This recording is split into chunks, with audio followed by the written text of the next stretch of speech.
Visoje Britanijoje daug mažų vaikų kiekvieną dieną dirba gatvėse. Jie elgetauja.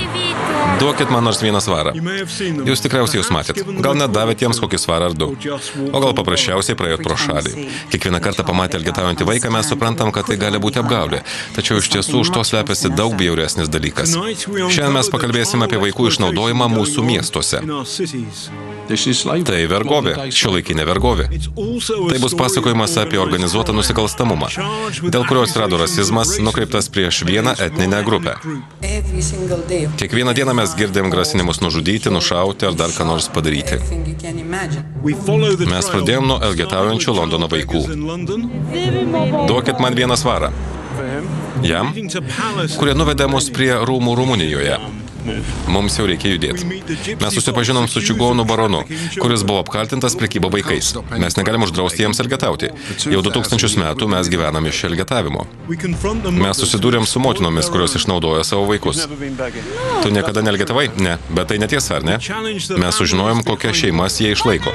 Ir mes norime paklausti, ar kas nors apgins šios elgetauti gimusius vaikus. Čigonai. Vaikystė be pasirinkimo.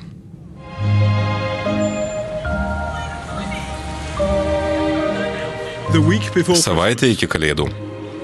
Oksfordo gatvė Londone. Pirkėjai ieško dovanų savo šeimoms.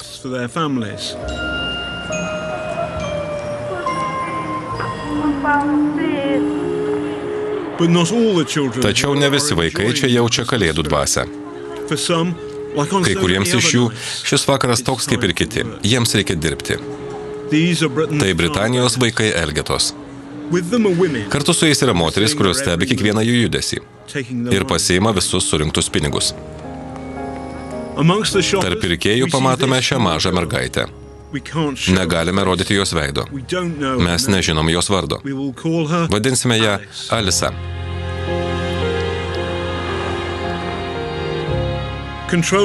Alisa prižiūri jauna moteris, kuri nuolat ragina ją prašinėti pinigų. Alisa surinka nemažai pinigų, kurie visi patenka į prižiūrėtojos rankas. Toks Alisos gyvenimas. Per šaltį ir per lietų jai tenka nueiti ne vieną mylę. Iš pažiūros jai maždaug 4. Maisto jis susiranda McDonald'e, o tualetą jai atstoja telefono būdelė.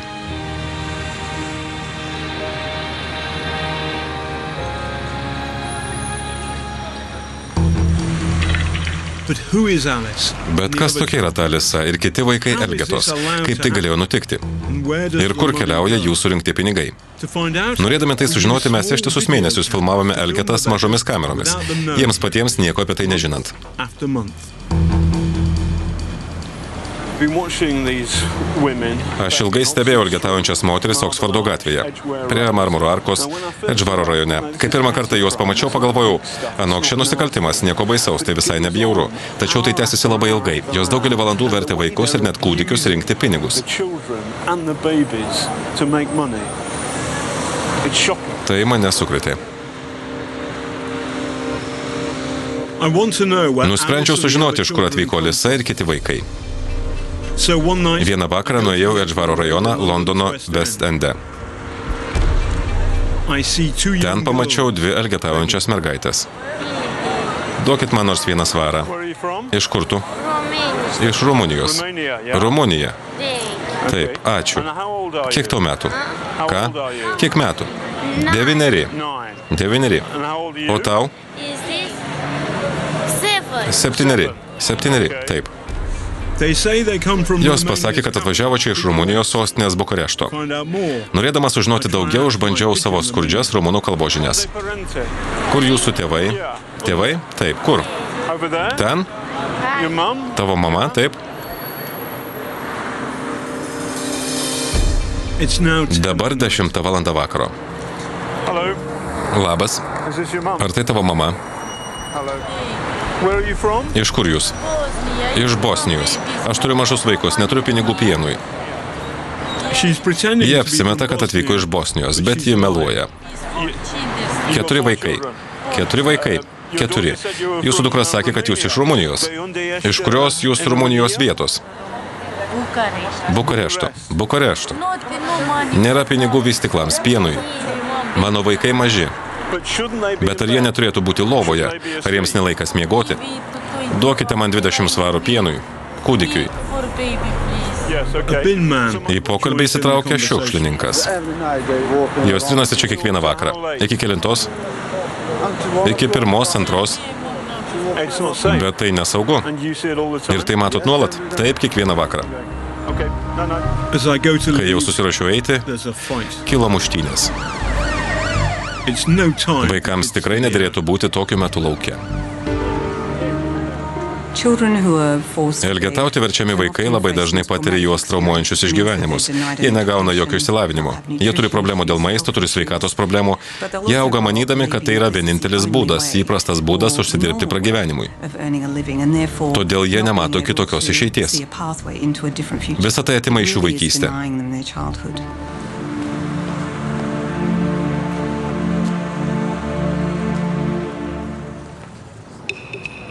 Be Alisos ir kitų mažųjų elgetų Londono centre dar yra daug paauglių elgetų. Beveik visos jos merginos. Vieną vakarą, kai ją slapta filmavome, aš paklausiau vienos jų apie gyvenimą. Kiek tau metų? 14. Kur tu gyveni Londone? Croydone. Ir kaip ten? Namas, vienas kambarys. Mažas kambarys. Tu gerai kalbi angliškai? Mokiausi mokykloje. Mokeisi? O dabar mokaisi? Ne. Kodėl? Neturiu pinigų. Bet Britanijoje mokyklos nemokamos? Ne, neturiu pinigų sumokėti už kambarį, kuriame gyvenu. Labai jums ačiū.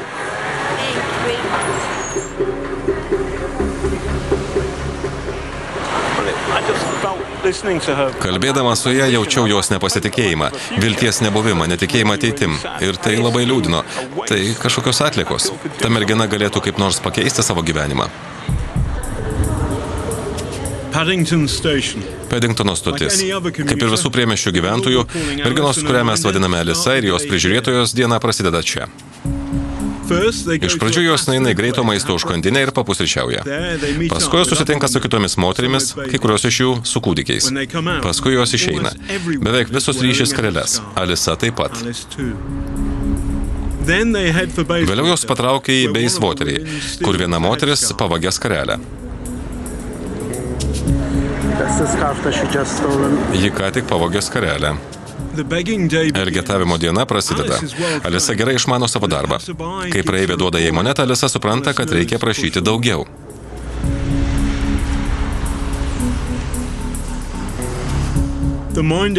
Scenoje pasirodo prižiūrėtojai. Tai gerai surepetuota dviguba vaidyba. Alisa tol nestojo nuo jos, kol moteris neduoda jai 5 svarų. Paskui jos nuskuba šalin.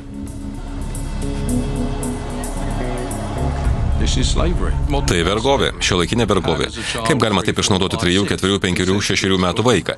Jie nesupranta, jog elgetavimas Jungtinės karalystės gatvėse yra nusikaltimas, juk jie dar vaikai. Vėliau elgetų grupė patraukė į Edžvaro rajoną, kur gyvena daugiausiai arabai musulmonai.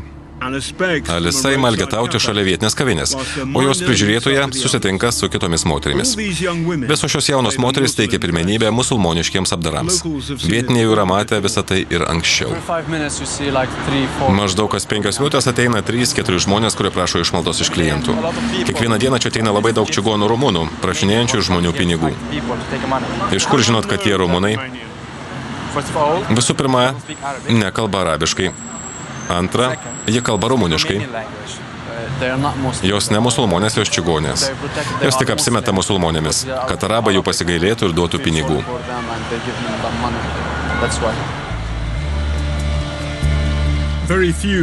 Nedaugelis Rumunijos čigonų išpažįsta islamą. Tačiau šios moterys nuo galvos iki kojų apsirengusios musulmoniškais drabužiais. Ar jos musulmonės? Kartą viena iš jų pastebėjo mūsų kamerą. Nelabai islamiška. Kaip manot, kiek pinigų jos surenka per dieną? Mažiausiai 200-300 svarų. Kiekvieną dieną 200-300 svarų, kartais ir 500. Tai geras darbas. 500 gal ir per daug, bet mes matėm, kad jos surenka pakankamai daug. Gatve pravažiuoja policijos automobilis ir moteris besijuokdamos išsilaksto.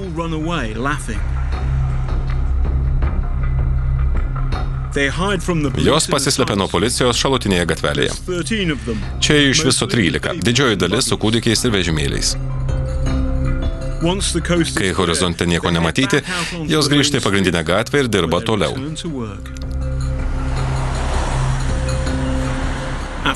Praleidus čia 7 valandas, grupė grįžta į Paddingtono stotį. Alisos darbo diena artėja į pabaigą.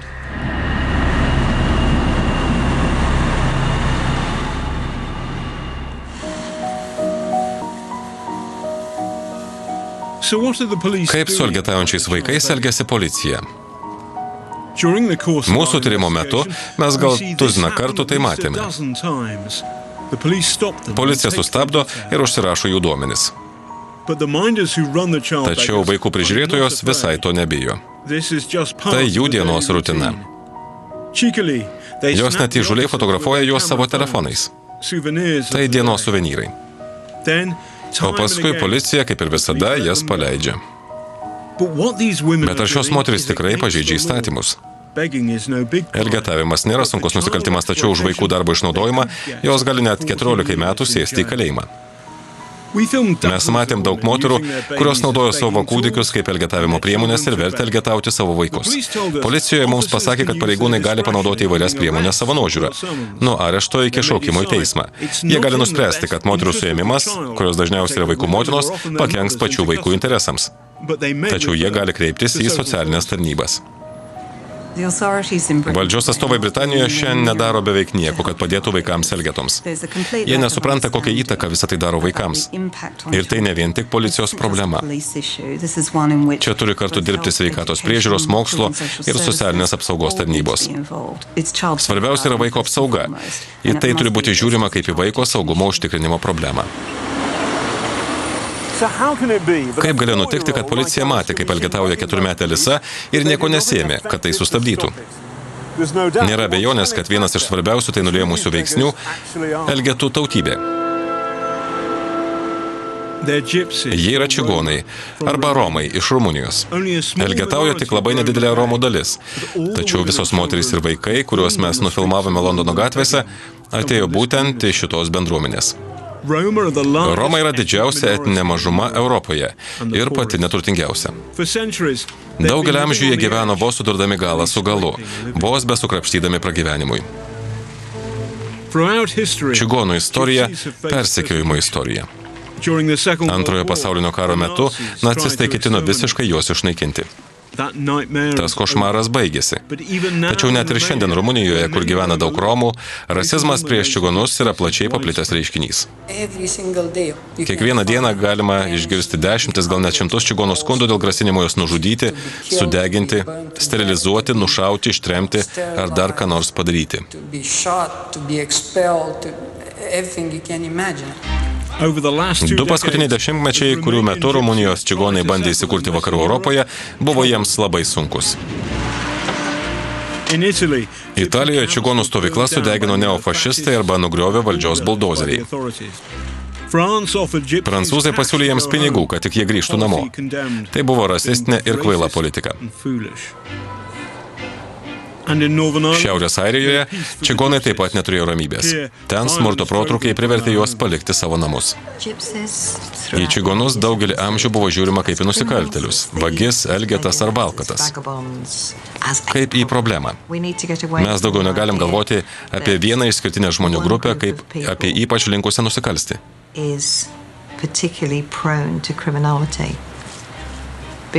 Nes tai netiesa. Mes nesame kažkokie išskirtiniai šventieji, bet nesame ir padugnės. Mes maždaug per vidurį. Paprasti žmonės? Taip. Labai diskriminuojami, bet labai paprasti. Tačiau Britanijos policija teigia, kad dėl didelio skurdo ir diskriminacijos čigonai tampa labai pažeidžiami nusikaltėlių gaujų. Tuo metu, kai Romai bando užimti savo vietą visuomenėje, jų pačių bendruomenėje atsiranda žmonių, kurie nori, jog ta priespauda tęstųsi toliau, nes iš to jie uždirba pinigus. Policija įtaria, kad daugelį vaikų, kuriuos jie sučiupo elgetaujant ir vagiant Jungtinėje karalystėje, atvežė čia šie vyrai iš nedidelio Rumunijos miestelio Tanderėjaus. Visi jie kaltinami priklausę prekybos vaikais gaujai. Londono policija surengė operaciją Golfas, kurios tikslas buvo nustatyti įtariamuosius prekeivius vaikais. Gauja, kurie paskleidė šį reiškinį Londono gatvėse, atsirado nedidelėme Tanderėjaus miestelėje pietryčių Rumunijoje. Gaujos vadovai ir vyresnieji nariai turi 7-8-10 miegamųjų rūmus. Kai kurie iš jų yra 3 aukštų. Marmurinės grindys, marmurinės virtuvės. Visą tą turtą galima pavadinti nepadoriu.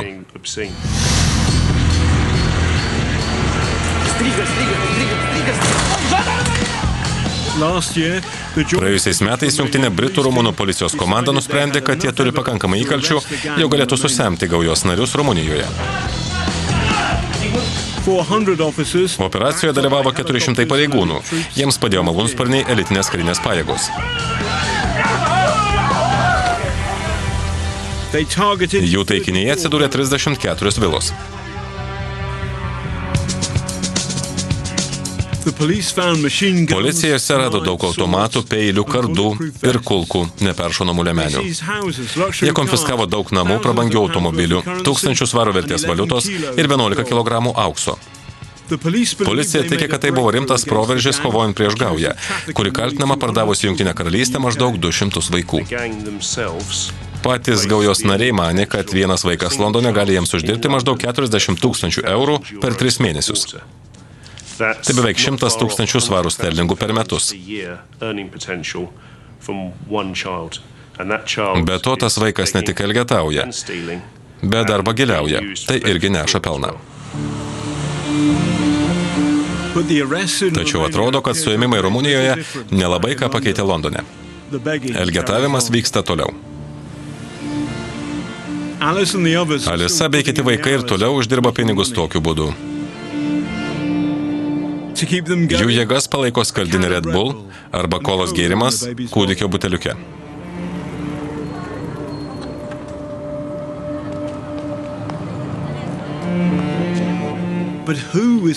Tačiau kas verčia Alisą elgetauti? Ar tik ta moteris, su kuria mes ją matėme? O gal ją čia atvežė organizuoti nusikaltėliai? Šiandien penktadienis, todėl Alisos, jos prižiūrėtojos ir kitų kasdienio darbo procedūra yra šiek tiek kitokia. Alisa užsimeta savo musulmonišką maskuotę ir jos patraukia prie vakarų Londone esančios mečetės. Jų tikslas akivaizdus. Jos bando pasinaudoti religinę musulmonų pareigą aukoti. Nors lyja, jos vėl stovi savo įprastoje vietoje Edžvaro rajone. 2 pareigūnai jas sustabdo ir užsirašo duomenis. Labai greitai jas paleidžia. Net nenumanom, kokių tolimesnių veiksmų jie imsis. Tačiau Londono gatvėse nematyti jokių nerimo ženklų dėl operacijos Golfas Rumunijoje, kuri turėjo padėti išspręsti šią problemą. Už manęs stovi moterys. Šiandien pasitaikė viena iš tų bjaurių Londono dienų, kada visai nesinori būti lauke. O su jomis ir vėl yra ta mergaitė. Jos užsiima tuo pačiu. Tai varo į neviltį.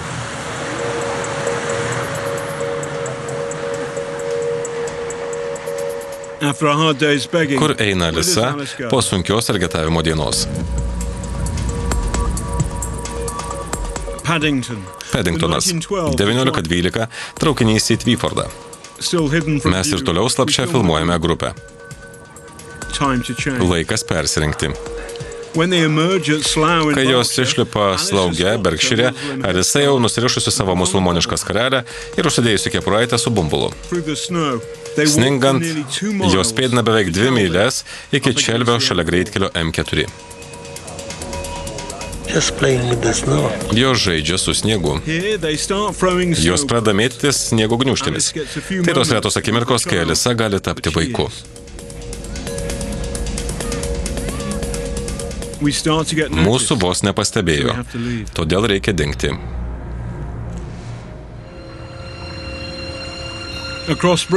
Paskaičiuota, kad visoje Britanijoje gyvena maždaug 500 000 čigonų iš rytų Europos. Alisos bendruomenė čia, Slauge, yra viena iš didžiausių. Šis miestas tapo dar vienos romų mergaitės namais, kuri kaip ir Alisa buvo priversta elgetauti. Namuose ji buvo mušama ir verčiama dirbti kaip šeimos vergė. Ji mėgo ant grindų, ją maitino tik bulvėmis, nes geresnis maistas atitikdavo kitiems šeimos nariams. Štai čia ir prasideda mūsų supratimas apie taip vadinamą šeimyninę vergiją. Tai primena Oliverio Twisto istoriją. Labai primena, bet Britanijoje taip nutinka kiekvieną dieną. Teismas pripažino suaugusius, tarp kurių buvo ir jos tėvas, kaltais. Tai buvo pirmas Britanijoje nuosprendis dėl prievartinio vaikų darbo naudojimo. Iš viso jie buvo nuteisti 13 metų. Bet kuris normalus mąstantis žmogus pasakys, kad vaikui geriausia, kai jis yra su savo tėvais. Bet jam būna labai sunku, kai tėvams labiausiai rūpi prekyba savo vaikais. Čia ir yra didžiausia problema. Suaugę žmonės, kurie išnaudoja vaikus, labai dažnai yra jų motinos. Čia nuolat atvyksta vis nauji vaikai iš Rumunijos. Kad ir ši maža mergaitė Edžvaro rajone. Iš pažiūros jai nedaugiau kaip 5. Jos prižiūrėtoja apsirengusi kaip musulmonė. Su jai yra kūdikis. Jos įlipa į metro prie Marmurinės arkos ir važiuoja link centrinės linijos. Dabar 9:30. Nepaisant vėlyvo meto, mergaitė dar gana linksma. Vaikas vežimėlyje mirtinai pavargęs. Atsidūrę Tottenhamo teismo rajone, jie jau nebesupranta, kur jiems važiuoti. Jie turi lapelį su adresu. Vienas vyras nurodo jiems visai priešingą kryptį.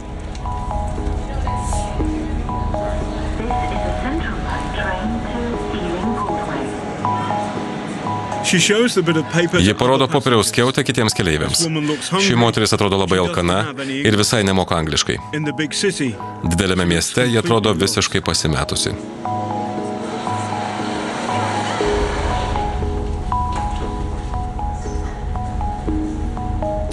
Laikas nusivilkti savo musulmonišką kostiumą.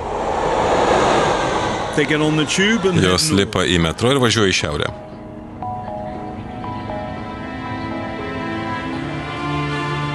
Maršrutas baigėsi Walthamstow rajone. Dabar jie jau atrodo supranta, kur jai reikia eiti. Namo. Mes sužinojome, kad ji yra mergaitės motina. Nors ši moteris sunkiai gaudosi Londone, tačiau ji dėvi musulmonišką maskotę ir žino geriausias vietas elgetauti. Kas jai nurodinėja, ką daryti? Ar ji buvo parduota? Ji auka ar nusikaltėlė?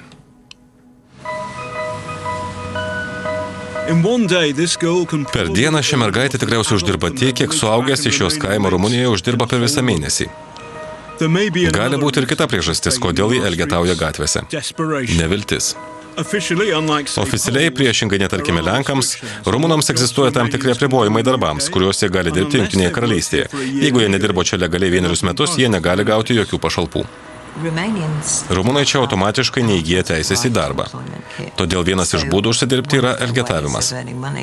Gatvėse jūs tikrai nepamatysite elgetaujančių Romų iš Lenkijos arba Slovakijos, nes jie turi teisę čia dirbti.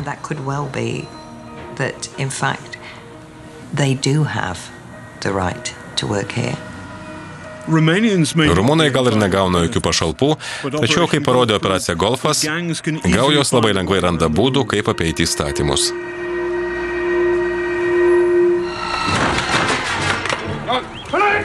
Birmingemas praėję metai. Policija atliko kratą grupės, kuri buvo susijusi su Tanderėjaus čigonų gauja Vadeivos namuose. Po vonia jie rado tikrą lobį. Sunumeruoti aplankai, su pavardėmis ant nugarėlių, kur nurodytos pajamos ir mokesčiai.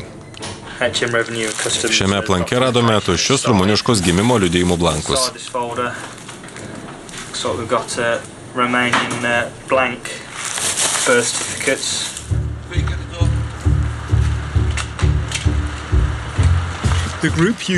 Grupė naudojo suklastotus vidaus reikalų ministerijos dokumentus ir netikrus rumuniškus gimimo liudijimus, kad gautų maždaug 800 000 svarų sterlingų pašalpų. Visi dokumentai buvo išduoti vaikams, kurių nebuvo iš viso, arba jų nebuvo šalyje. Klastotes pastebėti nebuvo sunku. Kad ir ši data, lapkričio 31. Tokios dienos nėra. Galit kalbėti apie vidaus reikalų ministeriją, ką tik norit, tačiau žodis Croydonas tikrai rašomas ne taip. Ir jie tikrai nekuria tolerantiškos visuomenės. Netikri dokumentai nuvedė prie netikrų pašalpų, kurios buvo pervedamos į tikras bankų sąskaitas. Policija nustatė, kad dalis pinigų buvo to jau pat pervedama į Rumuniją. Grupės vadovai ir jo parankiniai buvo nuteisti 10 metų kalėjimo. Ši operacijos Golfas metu atskleista pašalpų afera buvo vienas iš būdų, kaip kovoti su vaikų prekeiviais. Aš visada dirbau prisimindamas Alo Capone scenarijų. Alas Capone niekada neužsiėmė žmogžudystėmis, jis paprasčiausiai vengė mokėti mokesčius. Jeigu mes gaudavome informaciją, kad kažkas yra susijęs su gaujomis, mes imdavome ieškoti tai patvirtinančių įkalčių. Dažniausiai tai būdavo aferos su pašalpomis arba kiti nusikaltimai. Elgetaujantis arba nusikalstantis romų vaikai jaudina ne vien tik policiją. Prieš 3 metus vienas vyresnysis parlamento narys perspėjo, kad greitai čia gali atsirasti maždaug 2000 išnaudojimų Rumunijos čigonų vaikų. Norėdamas sužinoti daugiau apie gaujas ir jų aukas, aš vykstu į patį šios problemos epicentrą, į kitą Europos pusę, į Rumuniją.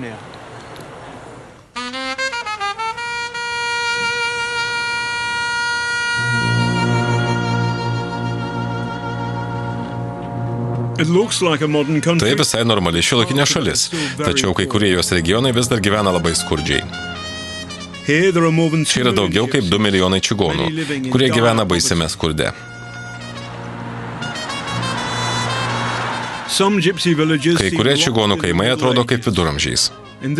Šiame kaime čigonai gyvena atskirti nuo rumunų. Gyvenimas labai niūrus. Niekas neturi padaraus darbo. Nėra tekančio vandens. Jūs galite turėti palidovinę lėkštę, bet neturėti stogo virš galvos. Šioje lūšnoje gyvena 17 žmonių. Iš ko jie gyvena? Mes neturim pinigų, nieko neturim. Mano žmona eina elgetauti į kaimą. Aš jo motina, eidama elgetauti, vedausi kartu. Jis vaikas ir jie gali duoti jam kokią nors duonos riekę.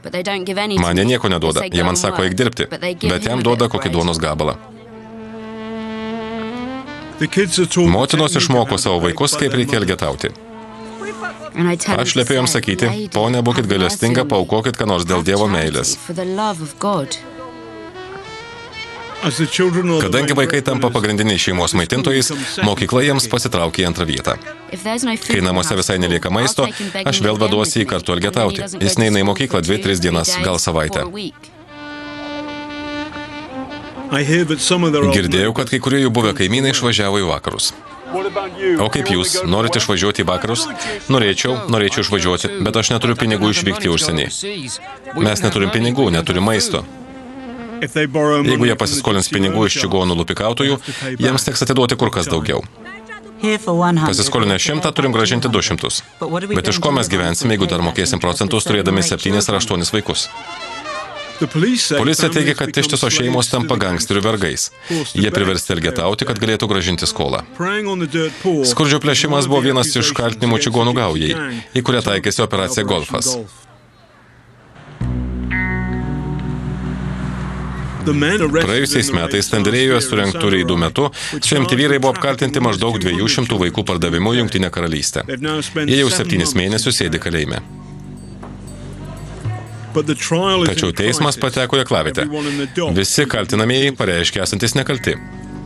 Rumunijos policija sukaupė 60 tomų įkalčių, tarp kurių įrašai apie vaikų elgetavimą ir vagiliavimą Britanijoje, telefoninių pokalbių įrašai ir pinigų pervedimai. Tačiau kaltinamieji tvirtina, kad įkalčiai yra klaidingi, o jie nekalti.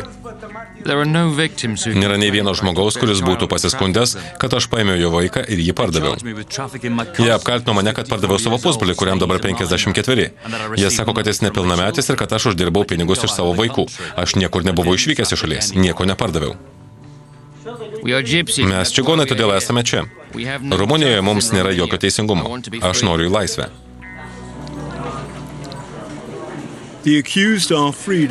Kaltinamieji buvo paleisti už užstatą ir grįžo į savo vilas Tenderėjoje. Sveiki atvykę į Tanderėjų. Vietiniai sako, kad per pastarosius 15 metų čia buvo pastatyta daugiau kaip 400 čigonų vilų. Iš kur atėjo pinigai? Nėra abejonių, kad dalis jų atėjo iš teisėtų šaltinių, tačiau kita dalis iš nusikalstamos veiklos užsienyje. Tai 84 numeris, kuris priklauso Ili Šijanui. Šiuo metu jis yra jos didenybės svečias. Jis gavo 3 metus kalėjimo ir aš buvau teisme, kai teisėjas jį ten pasiuntė. Teisėjas pasakė, kad šis žmogus susikrovė savo turtą, plėšdamas Britų mokesčių mokėtojus.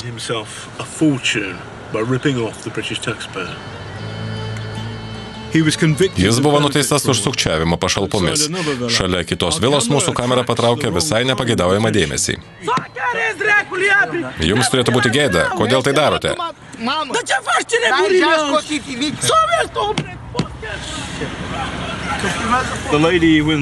Ponia išėjus iš tos didelės vilos labai supyko dėl to, kad mes prieš tai filmavom namą.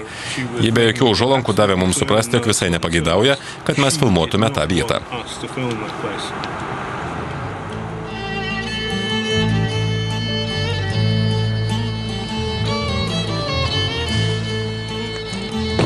Paskambinau vienam iš vyrų, kuriuos mačiau teisiamųjų suole. Patricijai Dragusinui, pravardę Trajanas, kaip Romos imperatorius. Sveiki, kaip einasi. Sveiki, prašau užeiti. Džonas Vinis iš BBC. Ačiū. Trajanas yra Bulbašas, miesto čigonų baronas. Jis rodo man savo vaismedžių sodą ir teigia, kad gyvena kaip paprastas smulkus ūkininkas, neturintis nieko bendro su organizuotu nusikalstamumu. Aš jo paklausiu, ar čigonų įstatymai leidžia elgetauti. Mes niekam negalim uždrausti elgetauti. Jau beveik 2000 metų, kai tik mes atsikraustėm čia iš Indijos, mes gyvename iš elgetavimo.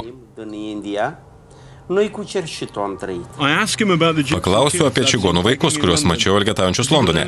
Ar jis turi ką nors bendro su jais? Yra vaikų, kurie elgetauja Britanijoje, kurie ten vagiliauja, bet jie gyvena ten su savo tėvais. Mes neturim nieko bendro su jais.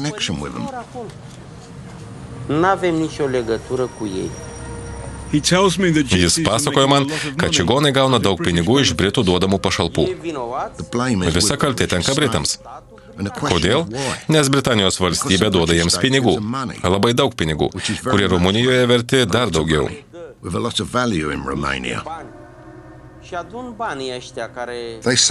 Jie taupo tos pinigus. Visi jie turi daug vaikų, po 7, 8 ar net 10. Gavę tiek pinigų, jie pasistato namą Rumunijoje, o jeigu turi daug vaikų, tai pasistato vilą. Štai iš kur atsiranda visos tos vilos, namai ir automobiliai. Jis teigia, kad sukčiavimams su pašalpomis, naudojant padirbtą rumunišką gimimo liudijimą, yra įprastas reiškinys. Kai kurie per mėnesį gauna 10, 12, 13 tūkstančių svarų. Jie gauna 3, 4 ar 5 skirtingas pašalpas. Ir visi Tanderėjuje tai žino. Taip, visi.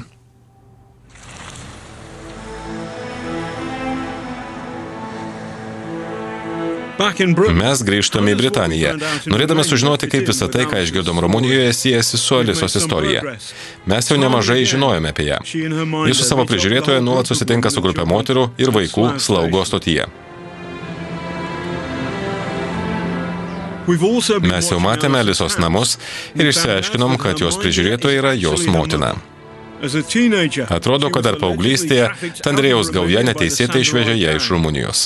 Mums sakė, kad kilusi iš šalies pietryčiuose esančio miesto visai netoli Tanderėjaus. Jos vardas Denisa Mazarakė. Mes sužinojome ir naująjų elgetavimo vietą Londone, šalia Regento parko mečetės. Ši mergaitė maždaug 12 ir berniukas maždaug 4. Jie elgetauja. Berniuką pavadinsime Lu. Vaikai taikosi maldininkus. Juos abu prižiūri ši moteris. Lu būna čia beveik kiekvieną penktadienį kartu su savo prižiūrėtoja ir dar viena moterimi su vežimėliu. Mes pamatom čia ir dar keletą pažįstamų veidų. Štai ši jauna moteris, kuri dabar nėščia, ir ši 14 metų mergaitė, kuri kažkada Oksfordo gatvėje man sakė, kad negali lankyti mokyklos. Kai Lou nėra šalia, jo prižiūrėtoja prižiūri šią paauglę ir dar vieną mergaitę, kuriai tikriausiai 7. Abi aktyviai elgetauja, bandydamos kaip nors priversti maldininkus pasidalinti su jomis savo pinigais.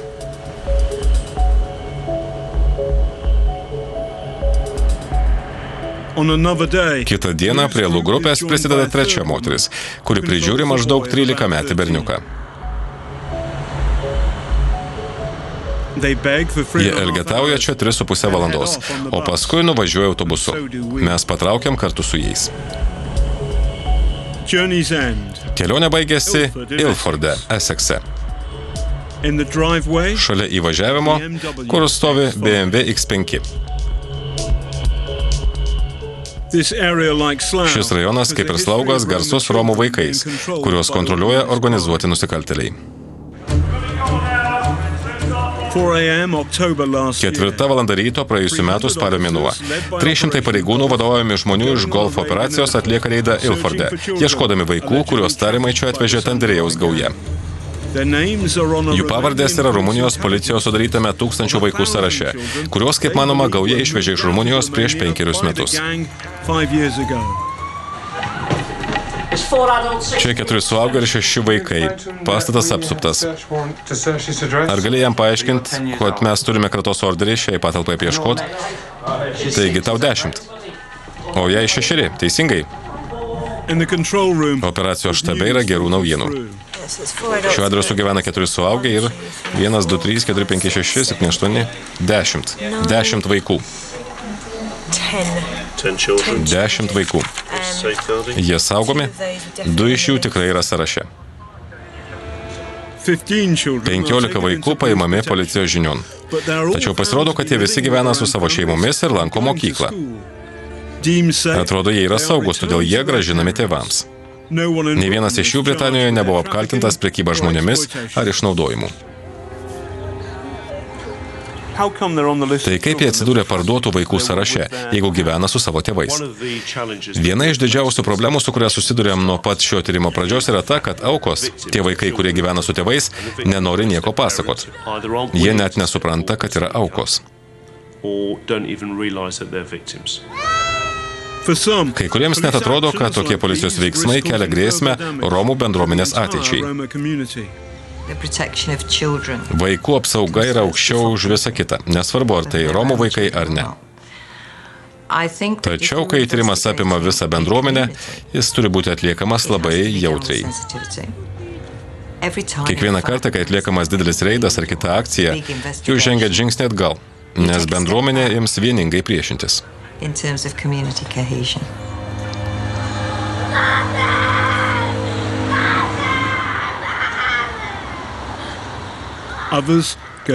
Kai kurie žvelgia dar toliau. Kai kurie kritikai gali pavadinti jūs rasistais. Jūs nusitaikėt tik į šią bendruomenę. Ką jiems atsakytumėt? Su kaltinimais rasizmu mes susidurėm nuo pat šio tyrimo pradžios. Ir aš galiu tvirtai atsakyti, kad tai netiesa. Jeigu tai būtų vaikai iš bet kurios kitos bendruomenės, kurie būtų verčiami elgetauti ir vagiliauti, iš kurių būtų atimta vaikystė, man visai nerūpėtų, kokiai bendruomenė jie priklauso. Operacija būtų vykdoma taip pat kruopščiai ir ryžtingai. Faktas tas, kad tie vaikai yra Rumunijos Romai. Ir mes negalim to nepastebėti. Mūsų pareiga yra ne tik pasirūpinti tais vaikais, bet ir padaryti viską, kad ištrauktume juos iš išnaudojimo gniaužtų.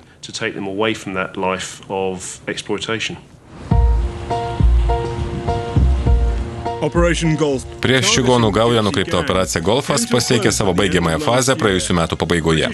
Britų ir rumunų pareigūnai susirinko pasidalinti sukauptą patirtim ir atšvęsti 75 apkaltinamuosius nuosprendžius, kurių Britanijoje sulaukė Tandrėjaus gaujos nariai. Vaikai iš Rumunijos Romų bendruomenės vis dar elgetauja ir vagiliauja Londono gatvėse. Mūsų tikslas niekada ir nebuvo visiškai išnaikinti šiuolaikinę vergovę. Mes tik norėjom suduoti rimtą smūgį gaujai veikusiai Londone. Ir mums tai pavyko.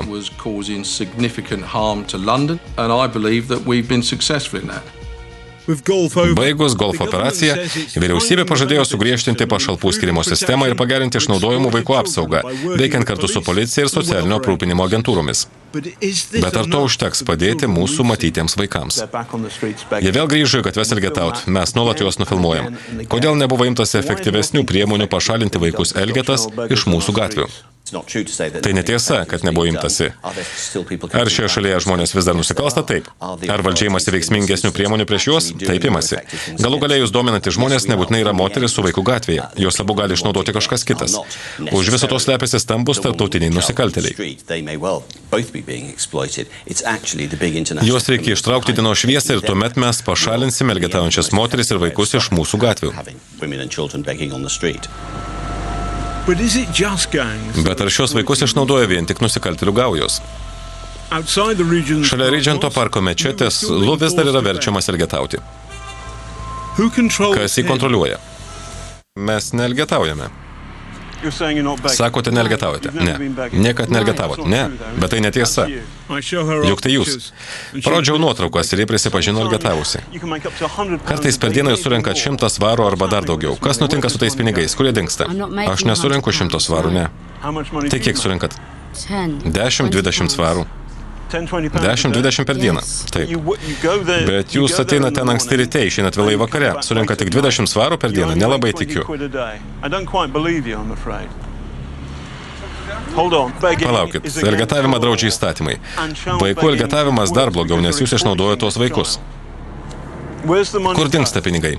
Tie pinigai mano, niekam jų netiduodu. Aš tik elgetauju dėl savo mažylio, kad jį pamaitinčiau, kad nupirkčiau maisto. Daugiau nieko tokio aš nedarau.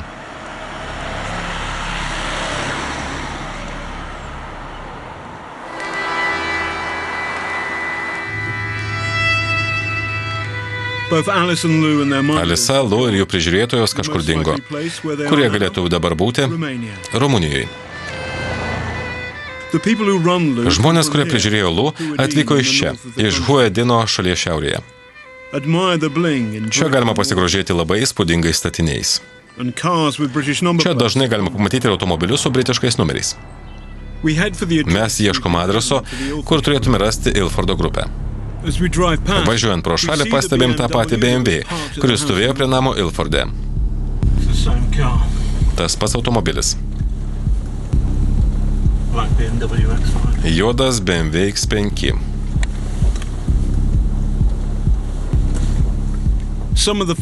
Čia mes pamatom ir kai kurios veidus jau matytus Ilforde.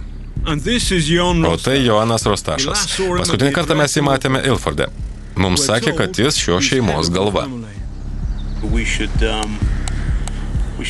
Mums jau reikia važiuoti. Reikia čia sugrįžti. Kitą dieną grįžom į tą gatvę ir ėmėm slapčia filmuoti. BMW vis dar čia ir Fordas Transitas bei furgonas. Visi su britiškais numeriais. Žmonės iš Ilfordo grupės krauna daiktus į automobilius. Tarp jų mažasis Lu. 4-metis berniukas, kurį pirmą kartą pamatėme elgetaujantį prie Regento parko mečetės. Mes siuntėm jiems savo surinktus įkalčius ir šiuo adresu, bet nesulaukėm atsakymo. Todėl aš ketinu grįžti čia su vertėju ir apsauga. Vėliau Huedine aš sužinau dar vieną Joano Rostašo adresą. Tai žmogus, kuriam mūsų manimų priklauso šis namas. Tai parašyta žemės registre. Sveiki, Džonas Svinis iš BBC. Tai tikrai ne patys didžiausi rūmai Huedine, bet juos sunku pavadinti Elgetos nameliu. Ar ne? Pažiūrėkit. Lu nematyti neženklo, tačiau kitoje gatvės pusėje aš pastebiu Joaną Rostašą ir jo žmoną Stelą. Mes niekada nematėme jo elgetaujančių, tačiau aš noriu paklausti jo, kodėl to užsiima jo šeima. Sveiki, sveiki, ponė Rostašai. Aš esu Džonas Svinis, dirbu BBC.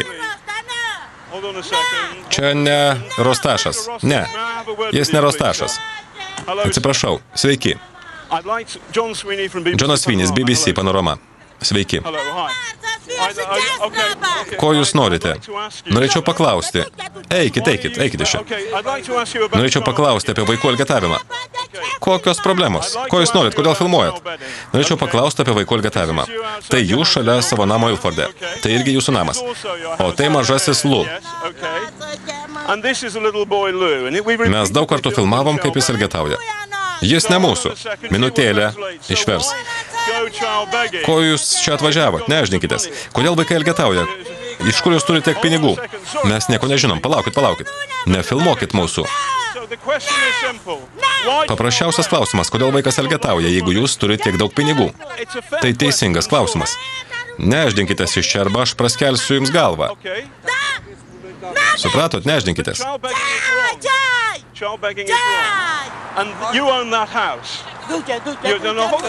Jūs turite tokį namą, šitiek pinigų. Eikit.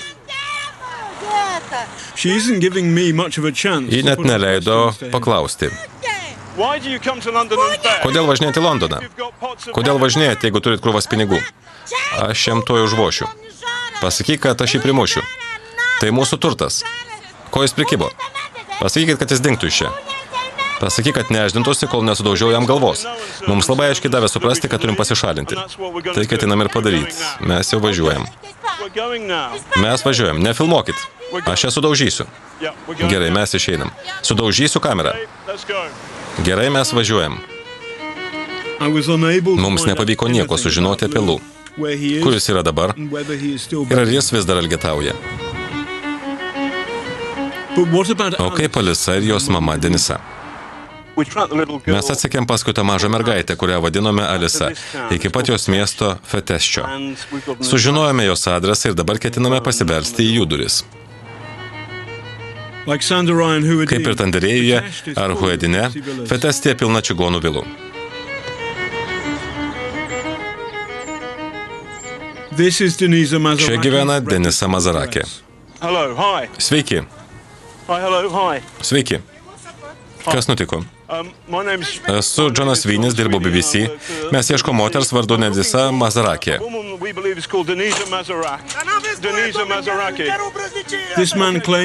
Vyras tvirtina, kad tokia čia negyvena ir jis nieko apie ją nežino. Už kelių gatvių yra dar keli Mazarakių šeimos adresai. Čia aplinkui taip pat stovi daug gražių vilų.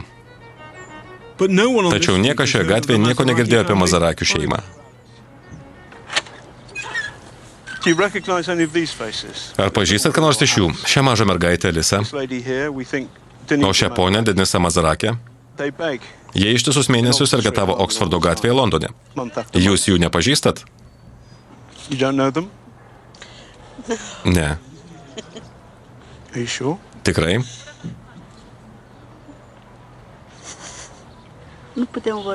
Mes negalim kalbėti.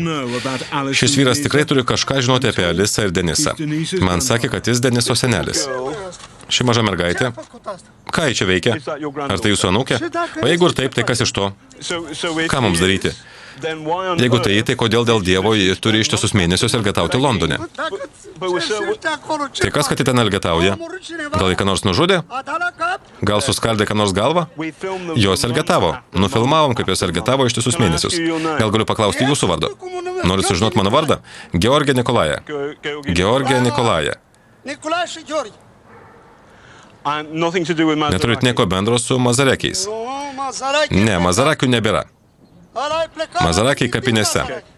Tai jūs nesusijęs su jų šeima? Jis sako, kad pažino jas. Tai mums jau laikas vykti. Kurgi dingo Alisa ir jos mama Denisa, kurias mes beveik 8 mėnesius stebėjome Londono gatvėse? Praėjus vos kelioms minutėms, senukas pakvietė mane sugrįžti. Ir štai jie priešais mus, Denisa Mazarakė, Alisos motina.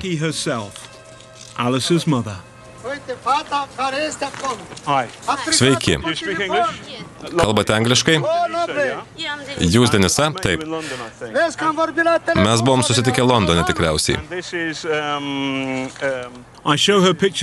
Parodžiau jai jos dukros elgetaujančios Oksfordo gatvėje nuotraukas. Taip, atsiprašau, nefilmuokit, nenoriu televizijos. Kodėl elgetaujat? Kodėl ši maža mergaitė elgetauja? Mes filmavom ją sningant sniegui, filmavom, kai ši maža mergaitė naudojosi gatvės tualetu. Akivaizdu, kad jūs pati versdavot savo dukrą elgetauti. Daugelį mėnesių iš eilės. Daugelį mėnesių, taip. Atsiprašau, nes aš neturėjau pinigų kelioniai. Ne vienam biletui, nei maistui. Aišku. Aš elgetauju tik vieną dieną. Neelgetauju kiekvieną dieną. Jie tvirtai laikosi savo, kad elgetauju tik retkarčiais, bet mes žinom visai ką kitą. Problema ta, kad elgetavimas yra blogai, vaikų išnaudojimas blogai. Juk sakiau, atsiprašau. Tai jūs ir toliau elgetausit? Ne. Daugiau niekad? Ne. Ar ta maža mergaitė lanko mokyklą? Taip, ponia. Vaikų darželyje. Gerai. Bet tie pinigai, tai liūdniausia. Matom, kad atvykote iš tokios vietos. Čia netaip jau ir blogai, kad reikėtų elgetauti. Kas vertė jūs elgetauti? Niekas, aš pati. Bet dabar neelgetauju. Mano vaikai eina į mokyklą, o aš radau darbą. Daugiau neelgetausiu. Aišku. Prieš mums išvažiuojant, Denisa vėl priėjo prie manęs. Buvau ilgai, ponė. 1 metai buvau mano namuose. Buvo čia visus metus? Taip. Kada išvykote iš Anglijos? Prieš metus. Išvykot prieš metus? Taip. Tikrai? Taip. Tai tiesa? Taip. Tiesa. Dar prieš 2 mėnesius jie elgetavo Londone. Ji meluoja. Mums taip ir nepavyko pamatyti Alisos. Dabar mes jau žinome jos tikrąjį vardą, tačiau dėl jos pačios saugumo jo neskleisime. Gal jie tikrai dabar darželėje, kaip sako jos mama, o gal ir ne.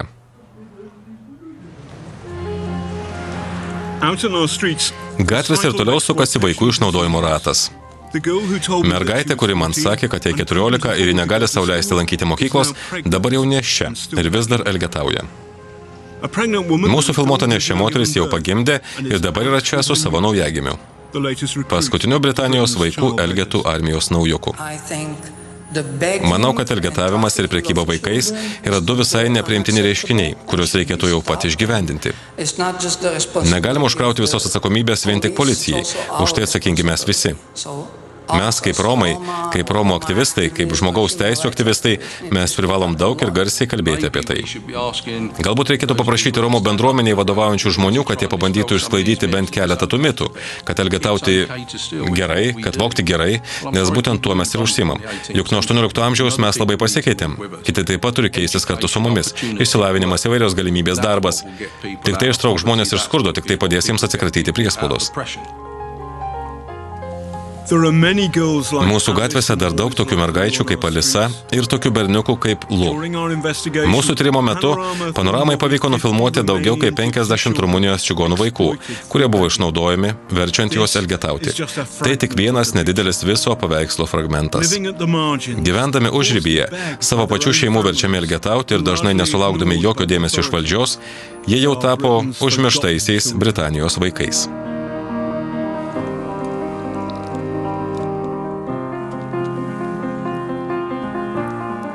Tekstą vertė Vaidas Dvilinskas, skaitė Gytis Jurgelevičius, garso režisierius Artūras Ardzijauskas, įgarsinta Lietuvos ryto televizijoje.